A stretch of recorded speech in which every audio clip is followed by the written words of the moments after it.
Shalom saudara-saudara yang dikasihi di dalam Tuhan Yesus Kristus. Kembali kita akan melanjutkan pembahasan untuk David's Man Bible Study kita. Dan kali ini kita akan melihat dari kitab Wahyu pasal yang kedua ayat yang ke-12 hingga ayat yang ke-17.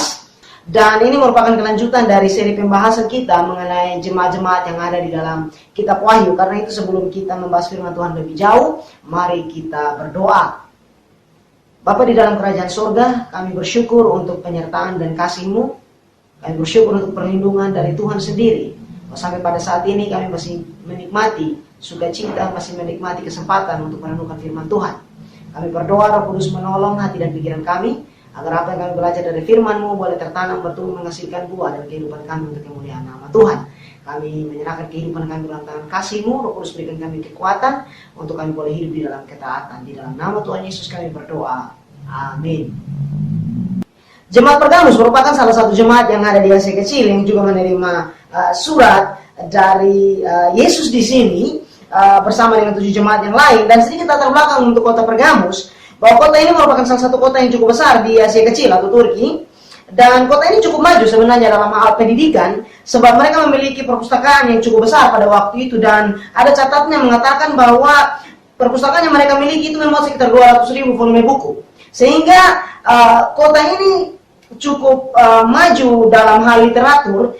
Dan kota ini juga dikenal sebagai kota yang salah satu kota yang pertama yang memakai perkamen atau media untuk menulis dari kulit binatang.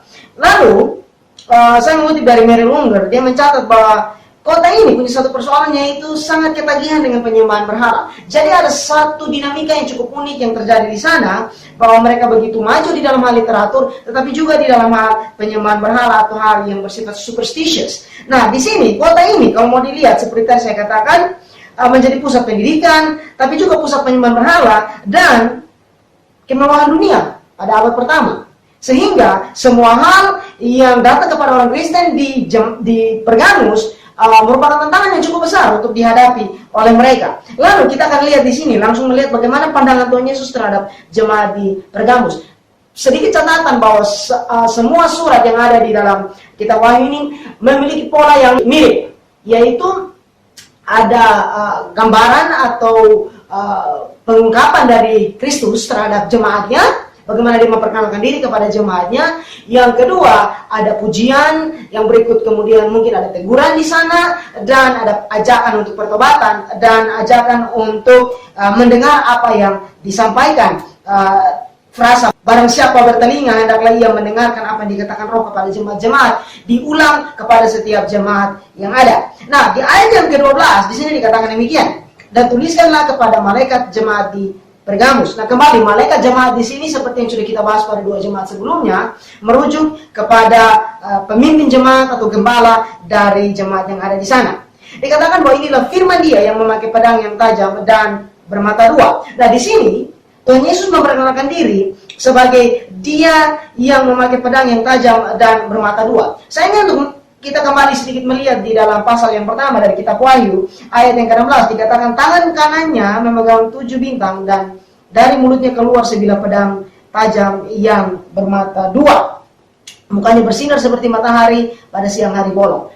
Perhatikan saudara bahwa kata yang diterjemahkan dengan pedang di sini merujuk kepada sebuah pedang yang besar, pedang yang dipakai untuk mengeksekusi, sehingga di sini Yesus akan datang sebagai eksekutor dan memberikan penghakiman yang adil di sana. Lalu pedang yang bermata 2 ini juga di dalam Alkitab menggambarkan firman Allah yang adalah standar untuk mengukur dan menentukan antara yang benar dan yang salah. Ibrani pasal yang ke-4 ayat yang ke-12. Sebab firman Allah hidup dan kuat dan lebih tajam daripada pedang bermata 2 manapun, yang menusuk amat dalam sampai memisahkan jiwa dan roh, sendi-sendi dan sumsum, yang sanggup membedakan pertimbangan dan pikiran hati kita. Nah, di sini menarik bahwa firman Tuhan digambarkan sebagai pedang yang mampu memisahkan jiwa dan roh, sendi-sendi dan sumsum. Dan di sini dikatakan membedakan pertimbangan dan pikiran hati kita. Di sini adalah ajakan bagi kita untuk dalam setiap hari hidup kita, setiap langkah hidup kita, setiap keputusan yang kita ambil, setiap pertimbangan yang akan kita buat, setiap pikiran yang kita renungkan, kiranya berdasar kepada firman Tuhan. Dan situ menjadi standar bagi kita. Kita tahu sebagai orang percaya bahwa kita meyakini yang namanya sola scriptura atau hanya Alkitab. Alkitab menjadi standar otoritas bagi kehidupan orang percaya. Nah di sini, di ayat yang ke-13, Yesus berbicara mengenai keadaan yang terjadi di dalam jemaat Pergamus. Aku tahu di mana kau diam, yaitu di sana, di tempat tahta iblis, dan engkau berpegang kepada namaku, dan engkau tidak menyangkal imanmu kepadaku, juga tidak pada zaman Antipas saksiku yang setia kepadaku, yang dibunuh di hadapan kamu, di mana iblis diam. Nah, di sini jemaat Pergamus berada dalam keadaan dan tempat yang sulit. Karena di sini digambarkan bahwa mereka berada di tempat tahta iblis. Artinya bahwa mereka berada dalam lingkungan yang begitu kuat dan kental dengan penyembahan berhala. Saya mengutip dari John MacArthur, dia mengatakan bahwa Pergamus menjadi salah satu pusat penyembahan yang besar untuk Athena, Asklepios, Dionysius, dan Zeus. Ini adalah dewa-dewa orang Yunani. Ini adalah kota pertama di Asia yang membangun kuil penyembahan untuk kaisar. Di sini kita bisa membayangkan tantangan dan tekanan yang dihadapi oleh orang Kristen di Pergamus. Dan hal menjadi sulit bagi mereka karena banyak hal di dalam lingkungan mereka yang bertentangan dengan iman mereka. Dan hal ini terbukti dengan di mana Antipas yang adalah saksi Kristus yang setia dibunuh, di mana iblis diam. Satu hal yang luar biasa juga bahwa dikatakan berpegang kepada namaku dan engkau tidak menyangkal imanmu kepadaku. Di sini kita perhatikan bahwa jika kita melihat sepanjang sejarah, banyak orang Kristen yang mengalami masa yang sukar, penganiayaan yang berat. Tetapi justru semakin mereka menunjukkan iman dan kesetiaan kepada Allah. Nah terkadang, mungkin tidak selalu, dengan segala kenyamanan yang kita miliki, justru kita melihat kehidupan rohani kita hanya sebatas rutinitas belaka. Saya ingin mengajak untuk kita kembali mengevaluasi diri kita dan melihat bagaimana pergumulan kita di dalam mempertahankan iman sebagai orang percaya. Mungkin kita tidak mengalami penganiayaan seperti yang dialami oleh jemaat di Pergamus, tetapi bagaimana dengan tantangan yang kita hadapi sesuai dengan tantangan zaman pada saat ini yang sering muncul bertentangan dengan kebenaran firman Tuhan. Bagaimana sikap dan hidup kita, bagaimana cara berpikir kita, dan bagaimana standar etika kebenaran yang kita pegang dalam hidup kita. Kembali, jemaat di Pergamus berpegang kepada kebenaran firman Tuhan. Jemaat di Pergamus dalam keadaan yang sulit, dalam menghadapi penganiayaan, tetapi mereka tetap berpegang kepada iman. Sebab iman mereka adalah iman kepada Yesus Kristus. Iman kepada pribadi yang nyata. Mereka tahu siapa yang mereka percayai. Dan dalam semua hal ini, Yesus berkata, aku tahu. Bahwa Yesus tahu keadaan mereka, dan mereka tidak lepas dari pantauannya. Dalam setiap pergumulan yang kita alami, kita tidak lepas dari pantauan Allah. Mungkin terkadang kita merasa bahwa kita di luar dari jangkauan Allah, tetapi sebenarnya tidak. Bahwa apapun yang terjadi dalam kehidupan kita, Allah ada di sana. Bahkan dalam pergumulan kita sekalipun, Dia ada bersama-sama dengan kita. Banyak orang mengatakan bahwa dia menderita di dalam kehidupannya. Ingat bahwa Kristus pun menderita. Sehingga di Ibrani dikatakan bahwa Dia sanggup menolong kita. Nah ini penting untuk kita renungkan. Dengan berbagai pergumulan yang datang dalam kehidupan kita, tantangan-tantangan yang muncul di dalam kehidupan kita yang menantang iman dan kehidupan kita sebagai orang percaya. Kemarin saya ingin membahas sedikit tentang Antipas di sini. Dikatakan bahwa Antipas saksiku yang setia kepadaku, yang dibunuh di hadapan kamu, di mana iblis diam. Nah kita tidak tahu dengan pasti siapa Antipas ini karena tidak ada informasi yang lain selain dia disebutkan di sini. Tetapi di sini dikatakan bahwa dia adalah martir untuk Tuhan. Nah satu hal yang bisa kita belajar dari Antipas, bahwa walaupun dia berada di tengah-tengah tempat yang disebut sebagai tahta iblis, tapi dia tidak sujud kepada iblis itu. Banyak dari orang percaya yang menyalahkan lingkungan. Nah kita mungkin kembali perlu melihat, ya lingkungan mungkin mengambil andil di dalam bagaimana kita bersikap. Tetapi bahwa sebagai orang Kristen kita punya standar yang benar, yaitu Alkitab sebagai pedoman hidup kita, sebagai firman Allah untuk kita mengenal Allah pribadi dan karakternya di sana. Nah di sini penting untuk kita mengerti bahwa banyak ketika orang menyalahkan lingkungan. Saya ingin mengajak untuk kita lihat kembali apa yang terjadi di Taman Eden, bahwa justru dosa terjadi di sana, di mana di lingkungan yang begitu ideal bagi Adam dan Hawa, tetapi justru di sanalah mereka jatuh. Sehingga kita bisa belajar bahwa dimanapun kita berada, kita dipanggil untuk menjadi saksi Kristus, kita dipanggil untuk menjadi terang dan garam dunia. Tapi kita disebut gereja, eklesia, dipanggil keluar dari sistem dunia ini untuk berjalan di dalam kebenaran firman Tuhan. Di sini kemudian dikatakan bahwa dia disebut saksi yang setia. Nah, kata saksi ini diterjemahkan dari kata Yunani martus atau martir, sehingga kita lihat bahwa seorang martir bukan saja seseorang yang dibunuh karena mempertahankan imannya, tetapi bahwa adalah seseorang yang berdiri sebagai saksi Kristus. Dia disebut martir karena dia tidak menyangkal atau menarik kesaksian tentang Kristus, walaupun hal itu harus mengorbankan kehidupannya, harus mengorbankan nyawanya. Nah, ini harga yang besar yang dibayar oleh Antipas untuk imannya.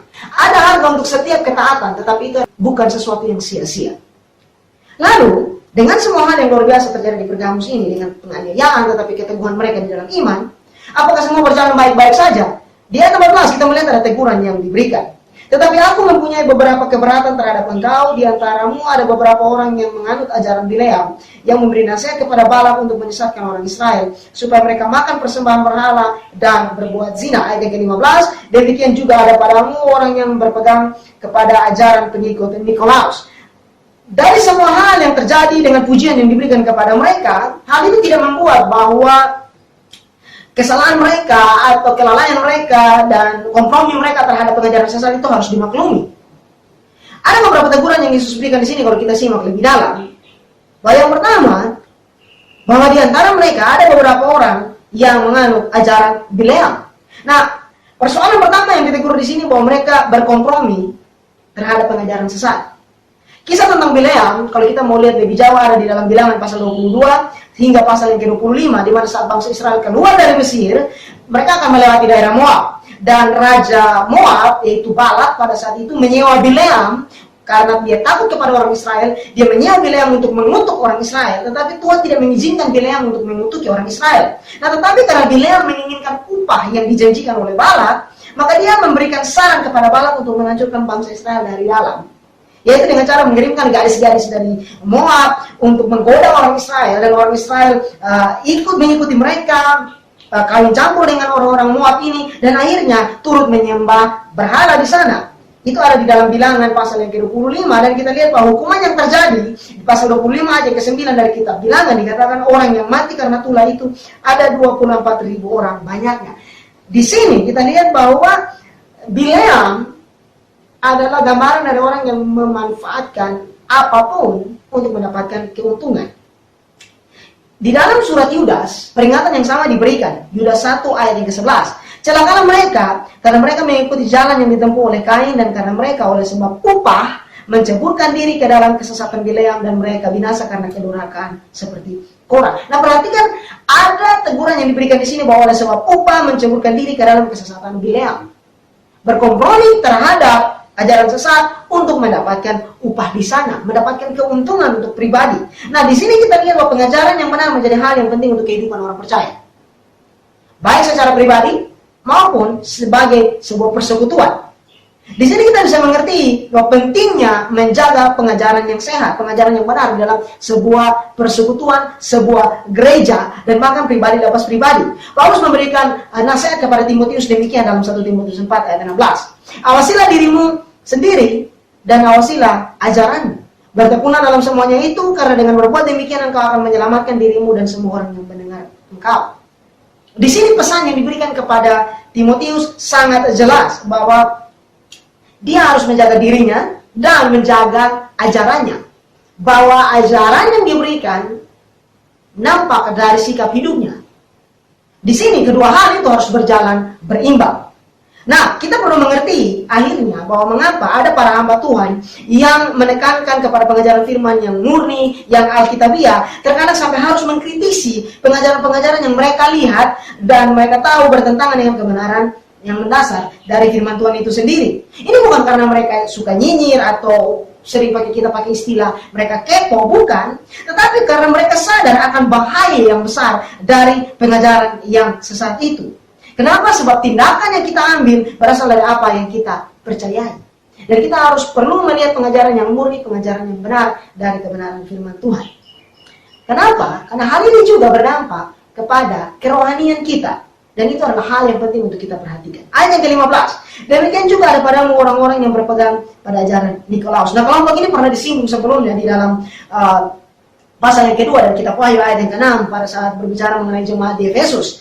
Nah, nama Nikolaus artinya penakluk orang-orang, sehingga gagasan yang disinggung di sini mungkin lebih mengenai sekelompok orang yang merasa memiliki superioritas kerohanian terhadap orang lain dan bersikap seolah-olah memiliki otoritas rohani atas orang lain, tetapi justru memanfaatkan itu untuk kepentingan mereka. Jemaat ini kebablasan untuk melihat pengajaran palsu dari orang-orang seperti yang mengikuti pengajaran Bileam dan juga kelompok Nikolaus ini. Nah, mungkin mereka tidak mau menegur dan membiarkan orang-orang ini karena merasa bahwa ya mungkin hal itu tidak terlalu berbahaya atau menganggap enteng pengajaran yang sesat. Atau juga karena mereka mungkin takut nanti kalau menegur maka orang-orang ini akan tersinggung dan tidak bergabung lagi di dalam persekutuan. Nah, perhatikan bahwa iblis nampaknya tidak begitu berhasil dengan cara penganiayaan. Apa yang terjadi di jemaat Smyrna menunjukkan bahwa orang Kristen sangat teguh saat mereka dianiaya. Sehingga yang iblis lakukan, strategi yang dia lakukan yang bisa kita lihat di sini adalah dia menghancurkan dari dalam dengan mendistorsi kebenaran firman Tuhan itu. Nah, di sini kita perhatikan bahwa pentingnya pengajaran yang benar akan kebenaran firman Tuhan. Lalu dari semua ini Yesus memberikan panggilan pertobatan kepada mereka, ayat yang ke-16. Sebab itu bertobatlah. Kembali jemaat ini ditegur untuk bertobat. Mereka perlu kembali kepada kebenaran yang sejati, fokus kepada firman Tuhan dan tidak membiarkan hal-hal yang menyesatkan itu masuk dan merusak pengajaran yang benar yang ada dan bahkan akan mempengaruhi kehidupan jemaat yang ada. Perhatikan bahwa seruan untuk pertobatan ini tidak saja ditujukan kepada mereka pada saat itu, tetapi juga teguran ini datang kepada gereja yang mengizinkan hal itu terjadi. Teguran ini tidak saja diberikan kepada orang-orang yang melakukan pengajaran sesat itu, tetapi juga kepada orang-orang yang mengizinkan pengajaran sesat itu terjadi. Apa konsekuensinya? Dikatakan selanjutnya di ayat yang ke-16, jika tidak demikian, aku akan segera datang kepadamu dan aku akan memerangi mereka dengan pedang yang di mulutku ini. Nah, ada sebuah urgensi yang Yesus sampaikan di sini bahwa aku akan segera datang kepadamu untuk memerangi mereka yang hidup berkompromi dengan pengajaran yang sesat itu. Kita mengutip dari Pastor Rick Lancaster, dia mengatakan, jika Yesus yang melawan saudara, saudara tidak akan mungkin menang. Ini kita perlu mengerti bahwa di sini Yesus mengatakan dengan pedang yang di mulut ini. Kita sudah membahas bahwa pedang ini berbicara tentang eksekusi dari sebuah penghukuman dan juga berbicara tentang firman Tuhan. Nah, Gusik mengatakan demikian. Yesus akan menegur gereja ini dengan firman-Nya dan akan teguran itu terasa seperti pedang yang tajam. Perhatikan bahwa sebagai gereja Tuhan, jika ada yang perlu dikoreksi, maka Tuhan akan mengoreksi dan menegur dengan tegas. 1 Petrus 4 ayat 17. Karena sekarang telah tiba saatnya penghakiman dimulai dan pada rumah Allah sendiri yang harus pertama-tama dihakimi. Kadang-kadang orang Kristen berpikir bahwa dia kebal terhadap teguran dari Tuhan karena dia rajin gereja, karena dia rajin baca firman, dia rajin pelayanan. Kita perlu melihat bahwa justru kita dipanggil kepada standar yang lebih tinggi. Kita dipanggil kepada kebenaran yang sejati, sehingga kita perlu melihat dengan serius kehidupan kita sebagai orang percaya. Ayat yang ke-17. Siapa bertelinga, hendaklah yang mendengar apa yang dikatakan Roh kepada jemaat-jemaat. Kembali, ajakan untuk menaruh perhatian dan memperhatikan apa yang disampaikan oleh firman Tuhan diberikan di sini. Lalu barang siapa menang kepadanya akan kuberikan dari mana yang tersembunyi. Mana berbicara mengenai penyediaan Allah atas umatnya. Nah, mungkin jemaat di Pergamos berpikir bahwa mereka tidak akan bertahan kalau mereka tidak berkompromi. Tetapi di sini Tuhan menunjukkan bahwa Dia sanggup untuk memelihara dan menyediakan kebutuhan umatnya. Bahkan dengan cara yang tidak mereka duga, seperti bagaimana Allah menyediakan mana bagi orang Israel. Di sini juga ada aspek rohani yang perlu kita perhatikan, bahwa Allah berjanji memberikan kepada mereka yang menang itu roti rohani yang tidak bisa dilihat oleh mereka yang tidak percaya, yaitu siapa? Yesus Kristus sendiri. Yohanes 6 ayat 51, Yesus berkata, akulah roti hidup yang telah turun dari surga. Lalu dikatakan bahwa aku akan mengaruniakan kepadanya batu putih yang di atasnya tertulis nama baru yang tidak diketahui oleh siapapun selain oleh yang menerimanya. John MacArthur mengatakan bahwa seorang atlet saat memenangi pertandingan pada saat itu, maka biasanya diberikan sebagai bagian dari hadiahnya itu sebuah batu putih tertentu yang berfungsi sebagai tiket masuk kepada pesta perayaan kemenangan itu. Ini adalah sebuah gambaran mengenai bagaimana saat kita disambut di dalam kerajaan surga bagi mereka yang bertahan hingga akhir. Nah, dikatakan bahwa yang di atasnya tertulis nama baru yang tidak diketahui oleh siapapun selain oleh yang menerimanya. Ini berbicara mengenai sebuah pesan yang bersifat sangat personal dan pribadi dari Tuhan Yesus kepada umatnya, kepada orang-orang percaya yang Dia kasihi. Dan ini sangat bersifat pribadi sehingga hanya diketahui oleh orang yang menerima hal itu. Nah, hal yang luar biasa bahwa Allah kita adalah Allah yang sangat personal dalam hubungan. Bahwa Tuhan mengenal kita pribadi lepas pribadi dan Dia mau membangun hubungan dengan kita pribadi lepas pribadi. Lalu, apa kesimpulan yang bisa kita tarik dari pelajaran mengenai jemaat yang ada di Pergamus ini? Bahwa pesannya jelas bagi kita. Setiap kita yang percaya dipanggil untuk menjadi saksi Kristus. Memberitakan kepada dunia karya keselamatan yang Kristus lakukan. Kita perlu memegang dengan teguh iman dan kesaksian kita sebagai orang percaya dengan setia. Sebab akan ada pergumulan yang datang, godaan yang datang untuk membuat kita menjauh dari kebenaran itu dan berkompromi dengan hal-hal yang mungkin tidak sejalan dengan kebenaran firman Tuhan. Tetapi ingat, Allah melihat, mengetahui, dan menyertai kita senantiasa. Kita berdoa.